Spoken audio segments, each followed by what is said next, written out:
I would not wish the kind of drug problem that I had. I would not wish manic depression on someone. Ever wondered which stars struggled the most with hallucinogens? You won't believe who made our top 35 list. Number 35, Marilyn Monroe. What drove Marilyn Monroe to the brink despite her dazzling fame? Marilyn Monroe's rise to fame quickly spirals into addiction. Despite her dazzling career and iconic status, Marilyn faced intense public scrutiny and a lack of privacy, exacerbating her struggles with depression and anxiety. Her dependency on barbiturates grows to the point where she can no longer work. Tragically, her life is cut short in 1962 when she suffers an overdose, likely due to suicide. Marilyn's story highlights how the pressures of celebrity culture and co-occurring mental health disorders can often be at the root of addiction.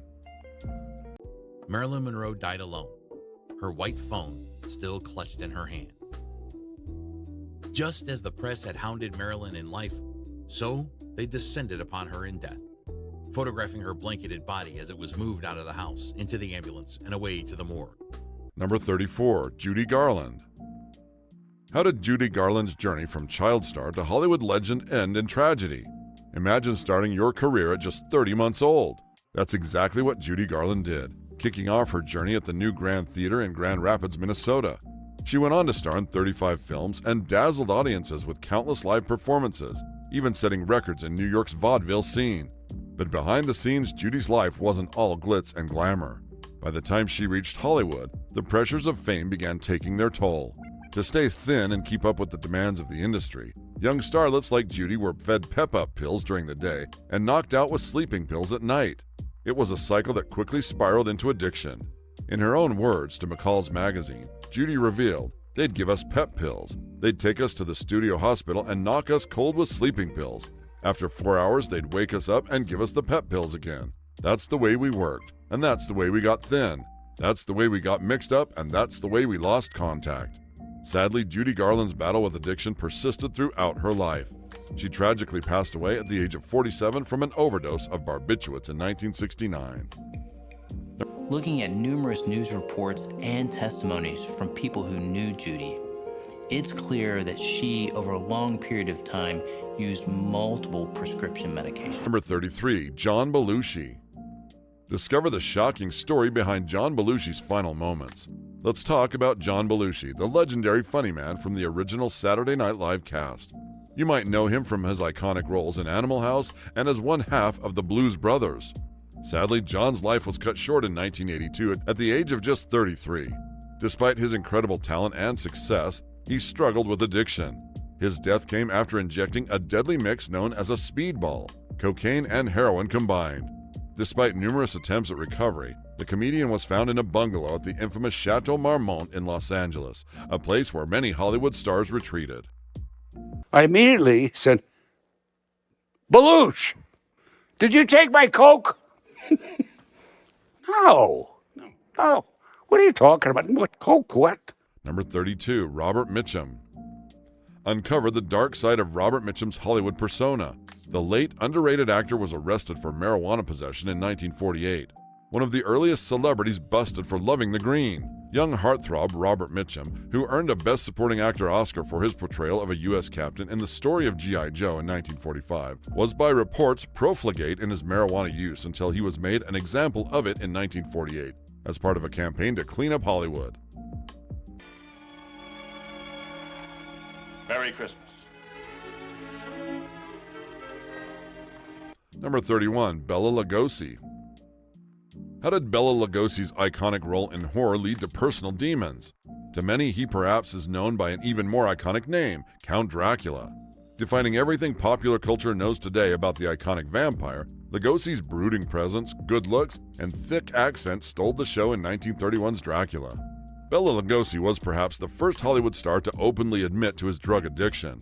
Lugosi had become dependent on drugs after being prescribed opiates for relief of painful sciatica in the late 1940s. As his habit grew, his career slid into Z-list movies, and his dope friend reputation kept producers from hiring the legendary actor. Living the junkie life in direst poverty, Lugosi was given the chance of a comeback by the infamous Ed Wood, who offered the actor work on Glenn or Glenda and Bride of the Monster. Grateful for the chance to turn his life around, Lugosi checked himself into a rehab clinic. before moving into the local hospital. Lugosi went cold turkey and spent 3 months, 90 days was the state minimum, getting straight. When he left the hospital in 1955, he gave what is thought to be his last filmed interview, where he talked about his drug treatment, his plans for a new film with Ed Wood, and how he felt like $1 million. The feeling wasn't to last. By August 1956, the legendary Bela Lugosi was dead. You're leaving the state hospital tomorrow. Yes, I'm very happy I do, on account that I became a new man, new lease of life. I'm cured. You're cured. Yes, I'm very grateful to the state hospital that they allowed me and took me when I volunteered. You see, previously I was in a private sanatorium, but they weren't as strict, so I was afraid it's going to take too long. But now we made a short cut. It was very... How long have you been in the institution, Mr. Lugosi? 3 months. 3 months. Because 90 days is the state law. It's minimum. Number 30, Sal Mino. Explore Sal Mino's rise to fame and tragic fall from grace. A recent biography of actor Sal Mino reveals that he was introduced to marijuana while filming Rebel Without a Cause in 1955, when he grew his own plants in his backyard to save money. Sal Mino, a biography by Michael Gregg Michaud, recounts tales of Mino having philosophical discussions on pot with one friend and taking mushrooms with another. Mino played the title role in 1959's The Gene Krupa Story, which depicts Krupa's 1943 bust for marijuana. Yeah, but I never think of it that way. If the role is exciting and the role is meaty, it doesn't make any difference. I've heard that expression used very often, typecasting. Number 29, Woody Harrelson. What led Woody Harrelson down a path of addiction and redemption? Woody Harrelson is one of the most outspoken advocates of marijuana usage in Hollywood today. He has stated, "Marijuana is about marijuana. It's a consensual, victimless crime. That's saying, I think I should have the freedom to do whatever I want to do if I'm living in a so-called free country, as long as I'm not hurting someone else. That's freedom. If I'm going to hit myself in the head with a hammer, so be it. That's freedom." Why did you quit smoking? Well, an experiment. Really? Yeah, I mean, I've been smoking. I smoked enough pot to fill this theater. So. With smoke or actual pot? Number 28, Elizabeth Taylor. Behind Elizabeth Taylor's glamorous facade, a private battle unfolded. Elizabeth Taylor almost always seemed to have it all: wealth, privilege, glamour, superstardom, and a lot of men chasing after her. She was also an alcoholic, drug, and food addict. Behind those violet eyes, there was a beast of self-destruction that no amount of money or fame could tame. It cost her relationships, and her health suffered from her abuse. She was the supreme example of how the disease of alcoholism and drug addiction is no respecter of persons, as even the most famous and most photographed woman in the world fell victim to it.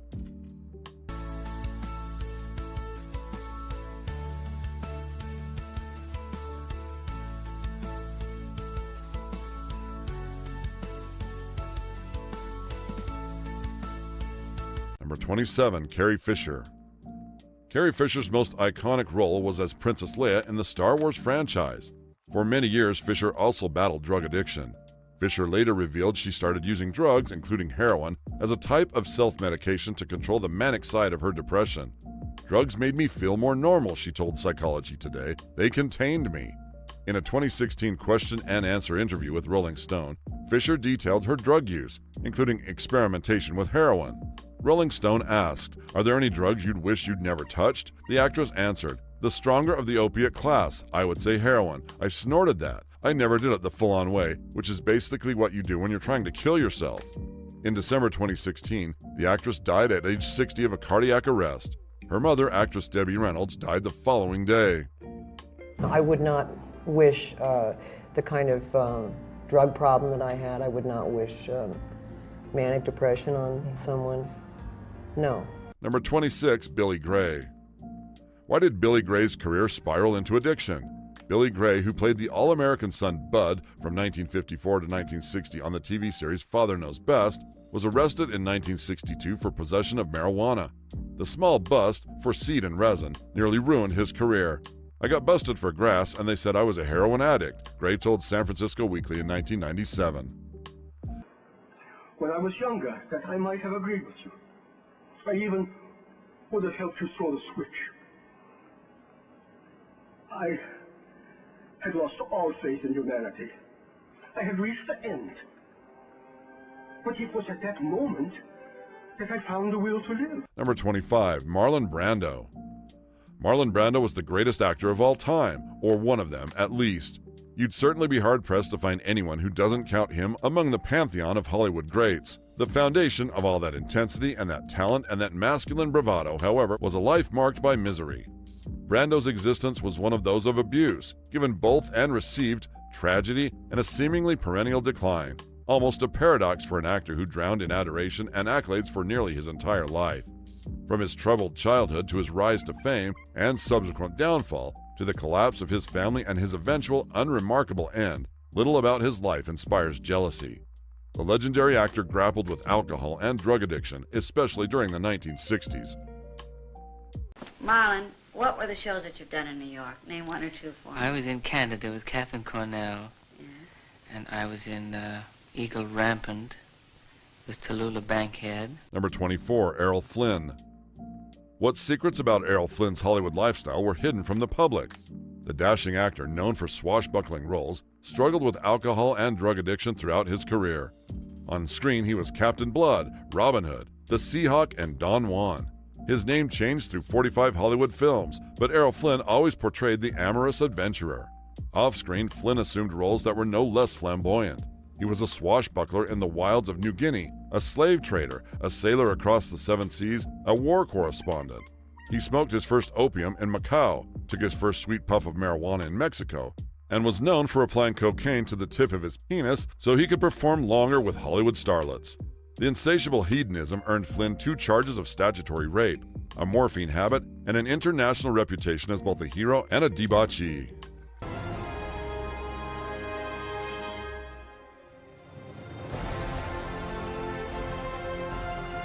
Number 23, Tatum ONeal.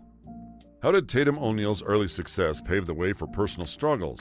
As the youngest person to be awarded an Academy Award, Tatum ONeal grew up in the bright lights of Hollywood stardom. Her father, Ryan ONeal, was a famous actor and boxer. Her mother, Joanna Moore, was likewise a famous television star. Later in life, ONeal married tennis legend John McEnroe and had a family. But all of that wasn't enough to keep away the allure of drugs. She got clean and started a family, but that wasn't enough to silence the pull of drugs. She lost custody of her children because of her heroin use. I hated the way I felt inside. I hated this exterior life in Hollywood that looked great. Little girls wanted to be me. Boys wanted to date me.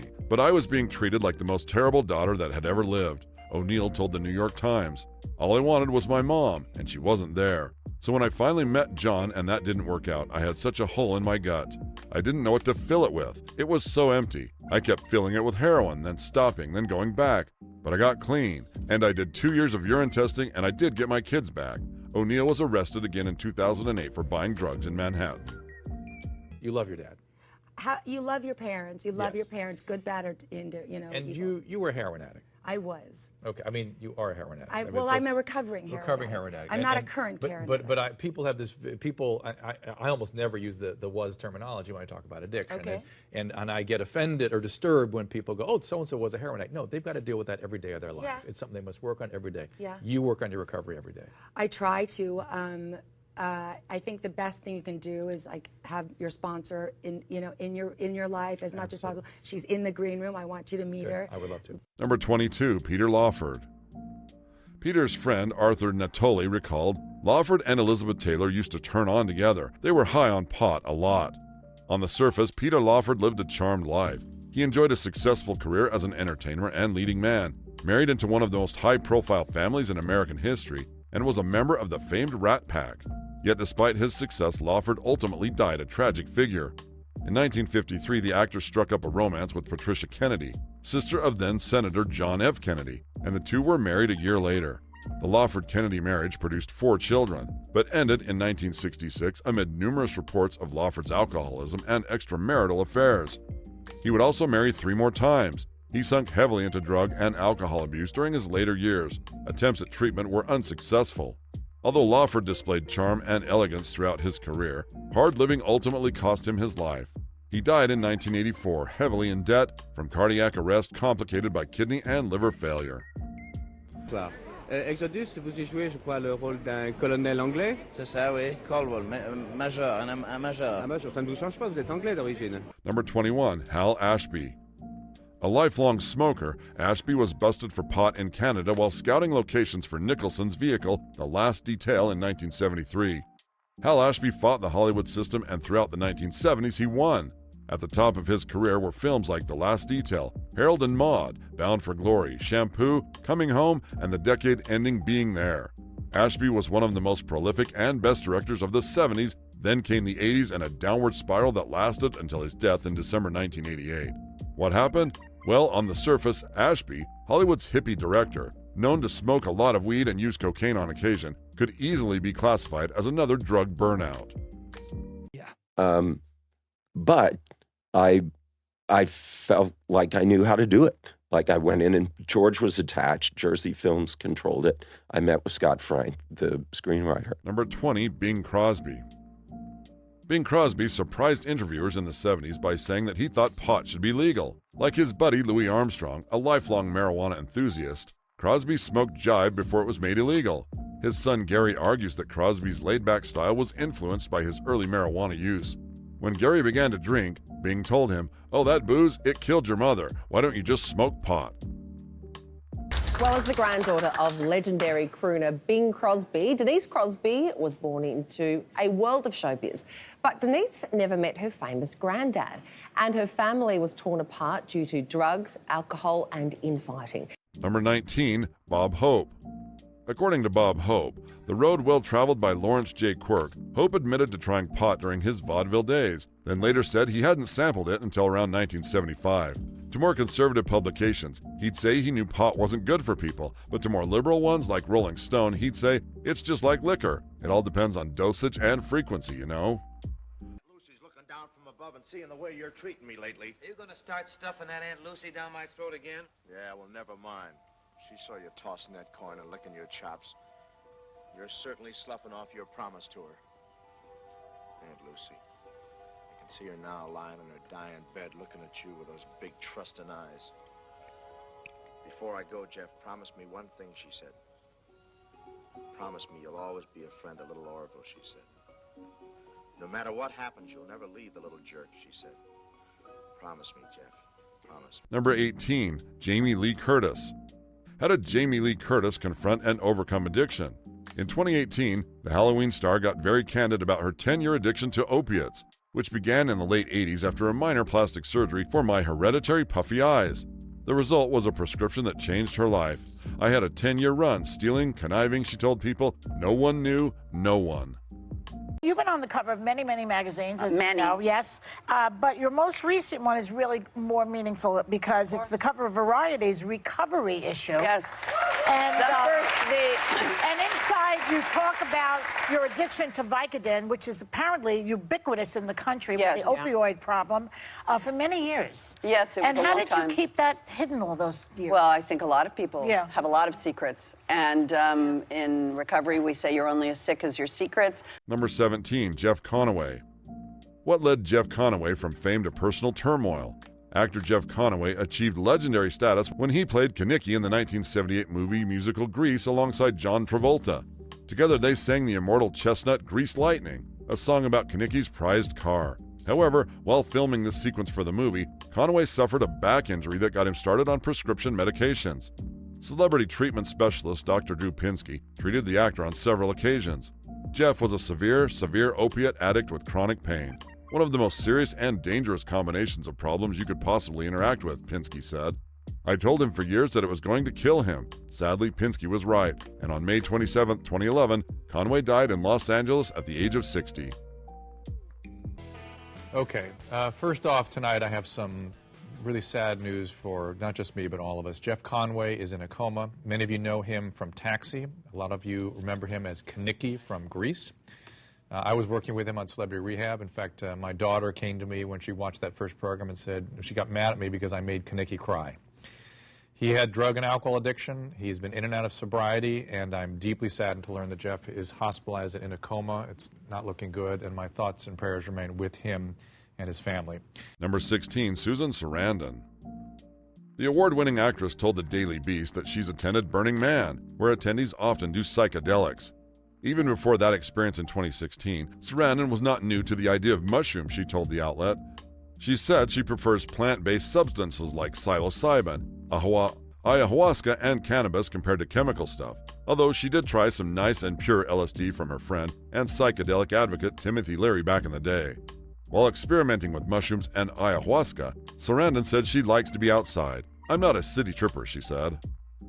Have you ever smoked pot with Snoop Dogg? Or Yes. would you consider doing it? Yes. You have. I have too. Well, I don't have to smoke it. When he smokes it, you get high because he fills the room. He came to spin for something in New York, and I must say we had a very fun time. Yeah. He's a good guy. He's a very good guy, yeah. Number 15, Robert Altman. Robert Bernard Altman was an American film director, screenwriter, and producer, a 5-time nominee of the Academy Award for Best Director, and an enduring figure from the New Hollywood era. Altman was considered a maverick in making films with a highly naturalistic but stylized and satirical aesthetic, unlike most Hollywood films. An April 5, 1992 review of The Player in the New York Times quoted him saying, "I was a heavy drinker, but the alcohol affected my heart rather than my liver, so I stopped. And I miss it. I really like that kind of life. I smoke grass now. I say that to everybody because marijuana should be legalized. It's ridiculous that it isn't. If, at the end of the day, I feel like smoking a joint, I do it. It changes the perception of what I've been through all day." Interviewed in 2004 for The Guardian, Altman said he loved to party, still wasn't drinking, and still liked to smoke marijuana. He lit up a joint after the interview and reported that he smoked pot sitting across from Prime Minister Tony Blair at a party. 4 years previous to that, on a project for a film called The Chicken and the Hawk, which was about World War I flying. Number 14, Gunnar Hansen. The Texas Chainsaw Massacre is a nightmare-inducing classic capable of freaking out the most ardent horror buffs. It's weird, raw, and delightfully unhinged, and features one of the cinema's greatest baddies, the chainsaw-toting Leatherface, memorably portrayed by Gunnar Hansen. As it turns out, to get into character, Hansen would occasionally kick back a brownie or two. During a pivotal scene where Leatherface chases Sally or Marilyn Burns and cuts his way through a door using a real chainsaw, Hansen scarfed down a few brownies someone had passed out earlier, not realizing they were special brownies according to Vulture. The actor didn't feel the effects until filming commenced, which caused him to struggle during the scene. With a chainsaw, luckily no one was hurt, the drugs eventually wore off, and filming continued without much fuss. "I trust Gunnar 100%, Burns said later, but not Gunnar on brownies. With a chainsaw, running up the steps, take 44, uh-oh. That's perfectly understandable." Hi, this is Gunnar Hansen with a frog in his throat. And that's because he was tasty. I just want to say you're watching Chiller Cinema with Dr. Gangrene. Oh, and I wanted to say, kids, if you sit at home and you watch movies and you talk. When you go to the movies, shut the fuck up. Number 13, Frances McDormand. How did Frances McDormand navigate Hollywood's challenges? The Fargo and Nomadland actress told the Daily Beast she enjoyed mushrooms and LSD in her youth. After being raised in a religious home, McDormand left home at 17 and rebelled in the comfort of a 4-year liberal arts education, she said. "I had a list. Virginity, check it off, and get rid of it as quickly as possible. Every drug that didn't involve a needle, I wanted to try it," McDormand told The Beast. Nowadays, the actress sticks to weed. She was an early cannabis advocate, appearing on the cover of High Times holding a joint in 2003. Talking about, I wonder what it was like. I feel nostalgic for a time I didn't even have. You know, that time before we regarded ourselves with such criticism, but also with such kind of the currency that looking a certain age has. Number 12, Philip Seymour Hoffman. Academy Award winner Philip Seymour Hoffman was a film and stage actor who gained acclaim for his performance as Truman Capote in the 2005 film Capote. He later went on to star in another Oscar-nominated films, including Charlie Wilson's War and Doubt. At the end of his death, he was almost finished filming the final film in the Hunger Games series. Hoffman battled addiction his whole life, and he died in February 2014 at the age of 46. His official cause of death was combined drug intoxication. You don't drink? No, I don't. In fact, you went into rehab at a fairly early age. That's what I thought. Yeah, I did. I went, I got sober, I was 22 years old. Yeah. So this was drugs or alcohol or both? Yes, all that stuff. Yeah. Number 11, Dennis Hopper. What fueled Dennis Hopper's turbulent Hollywood career? For better or for worse, Hopper's drug use informed almost the entirety of his career. Whether he was tripping balls with Peter Fonda on the tomb of D.H. Lawrence or telling David Lynch what kind of drugs his insane gangster character would be taking, he was the true psychedelic king of Hollywood. Hopper has been reincarnated from a brash young actor in the 50s to a rebel hippie filmmaker in the 60s to a drug-addled industry pariah in the 70s. Hopper hit rock bottom in the mid-80s when, crazed from cocaine psychosis, he was found by police naked and hiding in the Mexican jungle. Best known for writing, directing, and acting in Easy Rider, the award-winning seminal 60s film, the actor had amassed an astonishing body of work, more than 120 films, in the past 6 decades, appearing in Rebel Without a Cause, Giant, Apocalypse Now, and Blue Velvet, among others. And I really appreciate Francis writing. Even though he does drop it on you sometimes, and it does take you sometimes, an idiot like me, a whole day to learn it. Number 10, Carrie Grant. Before the government decided to criminalize the use of LSD and other psychedelics, they were used as a form of psychotherapy. Oddly enough, one of the biggest proponents of LSD therapy was none other than Mr. Arsenic and Old Lace himself. Of his psychedelic experience, he said, "I said to the doctor, 'Why am I turning around on this sofa?' And he said, 'Don't you know why?' And I said, 'I didn't have the vaguest idea, but I wondered when it was going to stop.' 'When you stop it,' he answered. 'Well, it was like a revelation to me, taking complete responsibility for one's own actions. I thought, I'm unscrewing myself. That's why people use the phrase, all screwed up.'" Well, we can meet any place you say. Yeah, we celebrate my triumph. Well, Number 9, Gasper Noy. Gasper Noy is an Argentinian filmmaker and screenwriter who lives in France. He is the son of Luis Philippe Noy, an Argentinian artist. He directed I Stand Alone, Irreversible, Enter the Void, Love, Climax, Carne, Lux Eterna, Sodomites, and Vortex. His films are known for having a sensory overload style, most notably in Enter the Void. Noé has made some of the most visually striking and unforgettable films of the last 2 decades, and he's managed to toe the line between art house film and narrative like an old pro. It's no wonder that he took a lot of drugs as a teen before he started making his most interesting films. It says time destroys all things, but also time reveals all things. Time reveals all things and destroys all things. It just depends if you watch backwards or you watch forward. Number 8, Ken Kessie. How did Ken Kessie's literary fame intersect with personal struggles? In the 60s, it made complete sense for an author to write something as blistering as One Flew Over the Cuckoo's Nest, and then to turn around and start riding around in a psychedelic bus while handing out acid to unsuspecting squares. Kessie's love of dropping acid began when he took part in the CIA's MK Ultra program, and from there he hit the ground running. In 1965, Kessie was arrested in La Honda for marijuana possession. In an attempt to mislead police, he faked suicide by having friends leave his truck on a cliffside road near Eureka, along with an elaborate suicide note written by the pranksters. Kessie fled to Mexico in the back of a friend's car. He returned to the U.S. 8 months later. On January 17, 1966, Kessie was sentenced to 6 months at the San Mateo County Jail in Redwood City, California.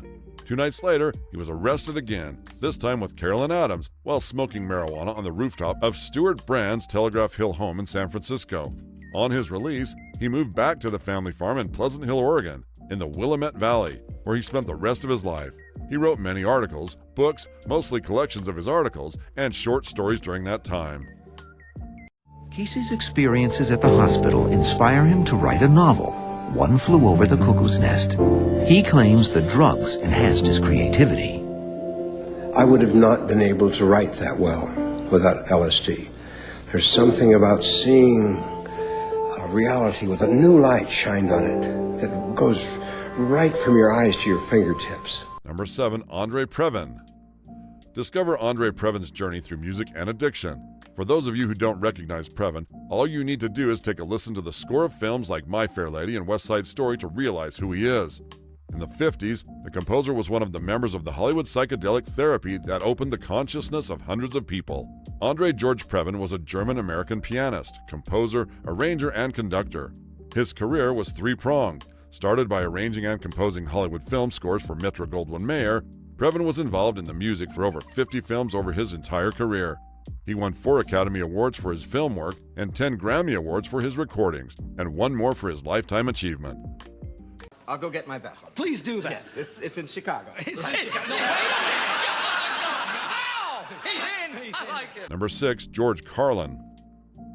Stand-up comedian and social critic, George Carlin was best known for his skit, 7 Words You Can Never Say on Television. Clever, cynical, and hilarious, Carlin had a gift for incisive commentary on topics like religion, materialism, and the mindlessness of mainstream society. Here's what he said about his experience. I did LSD and peyote in the late 60s, before I got into cocaine. That was concurrent with my change from a straight comic to the album and counterculture period, and those drugs served their purpose. They helped me open up. You know, if a drug has anything going for it at all, it should tell you when you've had enough. Acid and peyote were that way for me. The drug and alcohol thing, it seems to me, comes down to this. Drugs and these things are wonderful. They're wonderful when you try them first. They're not around for all these millennia for no reason. First time, mostly pleasure, very little pain, maybe a hangover. And as you increase and keep using whatever it is, the pleasure part decreases and the pain part, the price you pay, increases until the balance is completely the other way and it's almost all pain and there's hardly any pleasure. At that point, you would hope, then the intellect says, oh, this doesn't work anymore. I'm going to die and I'll do something. But you need people around you who can help you, and you need something to live for. You have to have something to look forward to bring you out of it. Number 5, Charlie Sheen. In the 1980s, Charlie Sheen was one of Hollywood's most famous young stars. While his popularity ebbed and flowed in the following decades, he is known as one of the most notorious celebrities who went to rehab thanks to his very public meltdown in 2011. He lost his high-paying TV gig on 2.5 Men, and he's working on his recovery today. Sheen has admitted using hard drugs, being addicted to alcohol, and soliciting prostitutes. Everybody wins. Who could forget his very public meltdown 4 years ago when he was fired from the hit TV show 2.5 Men? Number 4, Jane Mansfield. From an early age, Jane Mansfield knew she was destined for stardom. Mansfield rode a wave of publicity hyping her as heiress apparent to Marilyn Monroe. If Jane Mansfield had begun her career as a parody of Marilyn Monroe, it seemed that she was ending it as a parody of herself. Turning to drugs and alcohol to cope with a life and career that was rapidly careening out of control, Mansfield engaged in a volatile affair with her attorney, Sam Brody. Brody and Mansfield's relationship often degenerated into drunken brawls, as recounted by biographer May Mann. Diminished to performing a tawdry, traveling nightclub act, Mansfield's career and life were on borrowed time. Number 3, Natalie Wood.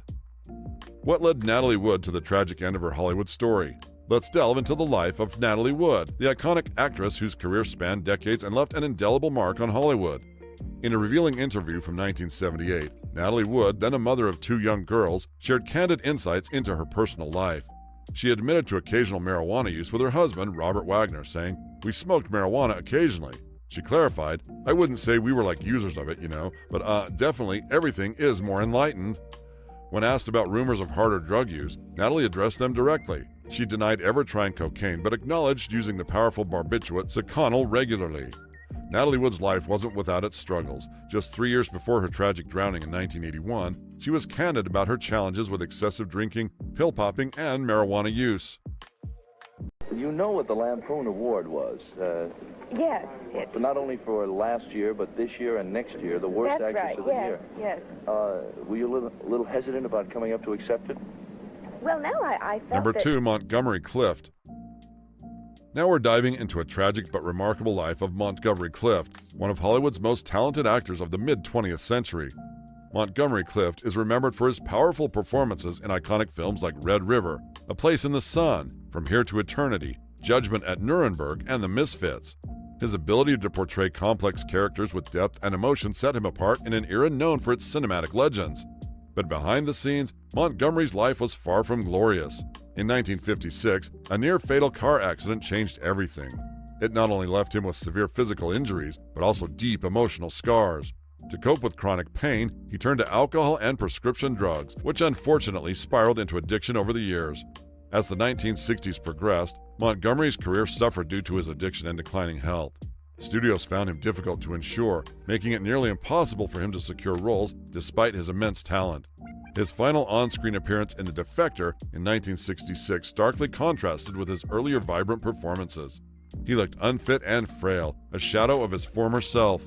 Tragically, just a month after wrapping his last film, Montgomery Clift passed away in his New York City apartment at the age of 45. The official cause was occlusive coronary heart disease, but it's widely understood that his drug addiction and numerous health issues played significant roles in his untimely death. Number 1. Cheech and Chong. How did Cheech and Chong's comedic partnership shape a generation amidst controversy? Now we're delving into the wild world of Cheech Marin and Tommy Chong, the dynamic duo known for their hilarious and controversial take on drug culture. Cheech Marin and Tommy Chong skyrocketed to fame in the 1970s with their stoner comedy routines and films that glamorized drug use. They made a fortune by poking fun at societal norms and embracing a carefree, psychedelic lifestyle that resonated with audiences around the world. Their movies like Up in Smoke and Nice Dreams weren't just entertainment, they were like a gateway into a counterculture that embraced marijuana and other substances as part of a rebellious, anti-establishment lifestyle. With acid rock playing in the background and slapstick humor at the forefront, Cheech and Chong made it seem like a party where the only rule was to have fun. Far out, man. What do you like so much about drugs? Drugs? I was like 7-Up or, lemonade. It gives you a lift. Yeah. Thanks for watching. If you found these stories shocking, make sure to give this video a thumbs up and share it with your friends. Don't forget to subscribe and hit that bell icon so you never miss out on our latest videos. See you in the next one.